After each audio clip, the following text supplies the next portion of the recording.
So guys, nag-wiring ako ng dalawang socket.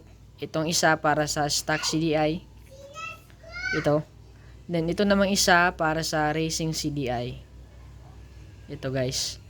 Nabili ko lang tong socket na to doon sa motor parts sa halagang 70 pesos pang Mio. Tapos yung issue lang guys, yung dito tatanggalin nyo lang tong dalawa, tapos ilagay nyo dito.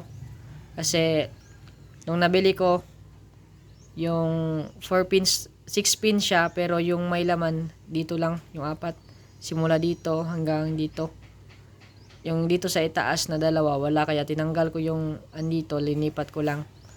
Tapos kung ito guys, yung stock na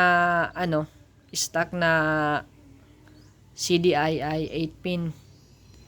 Pero yung kailangan ng motor natin apat lang.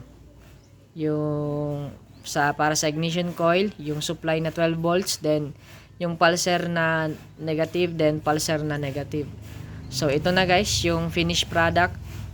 Nakalimutan ko mag-video habang nagwa-wiring ako dito. Nagwa-wiring, so kung gusto nyo humingi ng diagram, ilalagay ko na lang sa comment section yung picture ng diagram para masundan nyo. Then kung may tanong kayo, comment lang. So itatry natin ngayon kung gumagana ba talaga tong wiring natin na CDI. Try natin sa stock, then try din natin sa racing CDI. So try ko muna guys. So nalagay ko na yung guys, yung stock CDI na 8 pin. Then yung racing CDI na gamit ko naman ay pang smash. Pang smash siya guys na 110, kaya 6 pin lang ito. Ayan, yan 6 pin lang.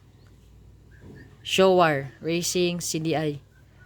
Nasa 15,000 RPM yata limit nito guys. So ito muna, try natin kung gumagana ba talaga. So ayun na natin, start.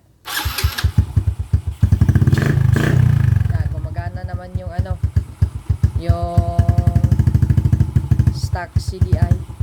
So patayin muna natin, then palit natin yung itong racing CDI. Tapos gumawa ako ng butas dito guys, dyan, para ilagay itong mga socket. Tapos dala-dala ko lang to, talagi yung stock.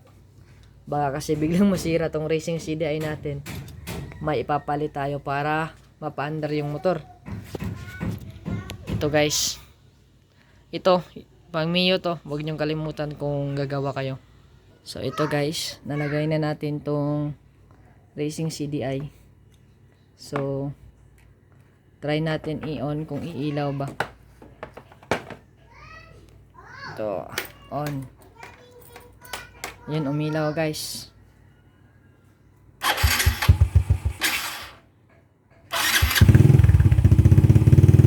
Ayun.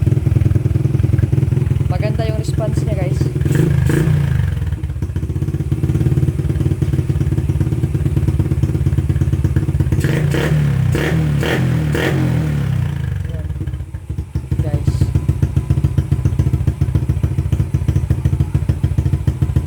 Lipat ko muna sa box guys.